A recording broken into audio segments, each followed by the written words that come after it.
राधे राधे भक्तों, बहुत बहुत स्वागत है आपका हमारे चैनल भक्ति का सार में। तो गुप्त नवरात्रि का आज द्वितीय दिवस है, तो हम आज सुनेंगे माँ तारा देवी और बामा खेपा की कहानी के बारे में। कलयुग में माँ तारा देवी का एक ऐसा भक्त था जिसके हाथों से वो स्वयं खाना खाती थी। तो आइए जानते हैं माता तारा देवी की कहानी। बाम खेपा, जिनका पहले नाम था बामा चरण था, उनका जन्म पश्चिम बंगाल में हुआ था। बचपन में ही उनके पिता का देहांत हो गया था और माता ने गरीब होने के कारण 2 बच्चों का पालन पोषण के लिए उन्हें उनके मामा के पास भेज दिया। मामा तारापीठ के पास के गांव में रहते थे, लेकिन उन्होंने बच्चों के साथ बहुत अच्छा व्यवहार नहीं किया। धीरे धीरे मामा खेपा की रुचि तंत्रिक बाबाओं और माँ तारा देवी के प्रति होने लगी। वह माँ तारा को अपनी माँ मानने लगे और उन्हें बड़ी माँ पुकारने लगे। वह शमशान जी जाने लगे और वहाँ जलती चिता के सामने बैठकर कभी कभी यूं ही हवा से बातें करते। उसकी इन्हीं हरकतों की वजह से उसका नाम बामा चरण से बामा खेपा पड़ गया। बंगाल में खेपा का मतलब होता है विक्षिप्त। तो जब बामा खेपा को माँ तारा देवी के दर्शन हुए, कहते हैं एक रात जब भगवती माँ तारा की सिद्धि का परम सिद्ध मुहूर्त था, बामा खेपा जलती हुई चिता के बगल में शमशान में बैठे हुए थे। तभी उन्हें माँ तारा के दर्शन हुए। बामा खेपा अपनी माँ को सामने देख खुशी से भर गए। माता ने उनके सिर पर प्यार से हाथ फेरा। कहते हैं इसके बाद बामा खेपा 3 दिन और 3 रात समाधि की अवस्था में वे शमशान में रहे। 3 दिन बाद जब उन्हें होश आया तो वह मामा चिल्लाते हुए इधर से उधर दौड़ने लगे। बाम खेपा की हालत देख गांव वाले उसे और अधिक पागल समझने लगे। तो आइए जानते हैं जब माता तारा देवी ने एक मंदिर और पुजारी के रूप में बामा खेपा की इच्छा जाहिर की।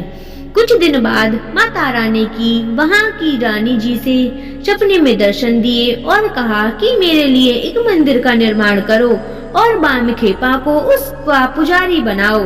रानी ने वैसा ही किया। कुछ ही दिनों में मंदिर बनकर तैयार हो गया और बाम खेपा को मंदिर का पुजारी बना दिया गया। बाम खेपा माँ के करीब रहकर बेहद खुश थे, लेकिन गांव के पुजारी मंदिर के चढ़ावे से वंचित रह जाने के कारण नाराज थे। उन्हें एक अर्ध विक्षिप्त को पुजारी बनाना भी पसंद नहीं आया और वो उन्हें रास्ते से हटाना चाहते थे। बाम खेपा किसी नियम या विधान का पालन नहीं करते। कई बार वह दिन भर पूजा करते तो कई दिनों तक पूजा ही नहीं होती। कभी देवी को माला पहनाते तो कभी खुद पहन लेते। एक दिन तो उन्होंने देवी को भोग लगाने से पहले ही प्रसाद को खुद चख कर देख लिया कि यह माता के खाने लायक है भी कि नहीं, और फिर चखा हुआ प्रसाद भोग लगा दिया। यह बात पंडितों को बर्दाश्त नहीं हुई और उन्होंने बवाल मचा दिया कि देवी के प्रसाद को बामा झूठा कर दिया और झूठा प्रसाद देवी को चढ़वा दिया। अब देवी रुष्ट हो जाएंगी, उसका प्रकोप सारे गांव को झेलना पड़ेगा। बस फिर क्या था, गांव वालों ने पंडितों के साथ मिलकर बामा खेपा की पिटाई कर दी और उसे शमशान ले जाकर फेंक दिया। जब बाम खेपा होश में आया तो वह माँ तारा देवी पर गुस्सा हो गया कि मैंने तो आपके भले के लिए प्रसाद चखा और आपने मुझे पिटवा दिया। अब मैं आपके पास नहीं आऊंगा। बाम खेपा एक बच्चे की भांति रुष्ट होकर जंगल में एक गुफा में जाकर बैठ गए। कहते हैं उसी रात रानी जी के स्वप्न में माँ तारा प्रकट हुई और उन्हें धमकी दिया कि बाम खेपा के जाने से वह बेहद नाराज हैं और उनकी नाराजगी पूरे राज्य को भोगनी पड़ेगी। अगर इससे बचना चाहते हो तो बामा खेपाओं को बाइज्जत वापस लाकर मंदिर की जिम्मेदारी सौंपनी होगी।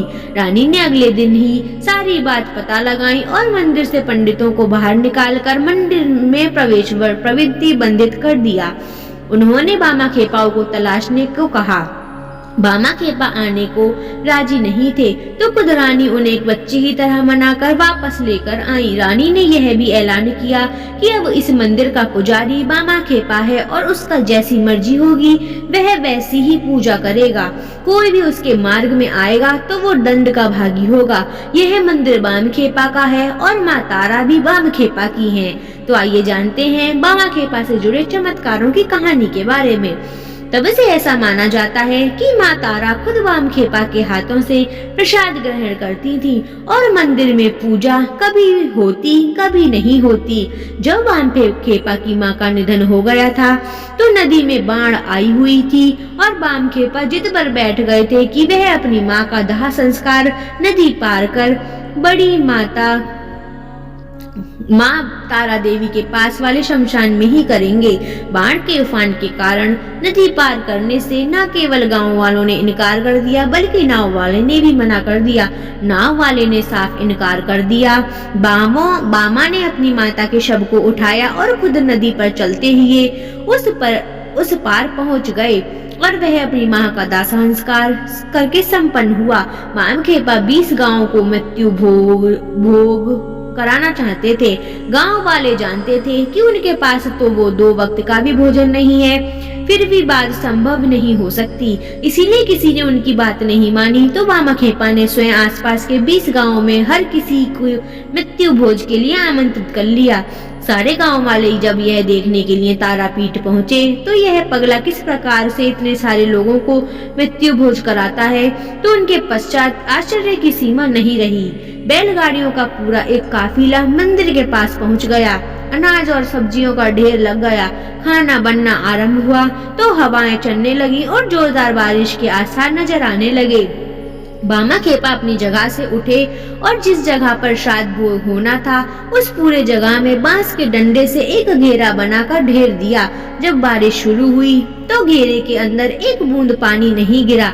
सबने तृप्त होकर भोजन किया। इसके बाद से वामखेपा की अद्भुत शक्तियों की चर्चा शुरू हो गई और लोग अधिक से अधिक संख्या में तारापीठ मनोकामना पूर्ति के लिए पहुंचने लगे। ऐसा माना जाता है कि वामखेपा को माँ तारा न केवल दर्शन देती थी बल्कि उनके हाथों से खाना भी खाती थी और एक माँ की भांति उन्हें अपनी गोद में भी सुलाती थी। वामखेपा ने अपना पूरा जीवन तारापीठ में व्यतीत किया और 1922 में उनका निधन हो गया। तो आशा करते हैं भक्तों कि आपको माँ तारा देवी और वामखेपा की एक सच्ची कहानी पसंद आई होगी। अगर यह कहानी आपको अच्छी लगी हो तो हमारे चैनल को लाइक करें और इसी तरह की कहानियों को सुनने के लिए हमारे चैनल को सब्सक्राइब करें। राधे राधे दोस्तों, जय माता दी। आपका दिन मंगलमय और शुभ हो।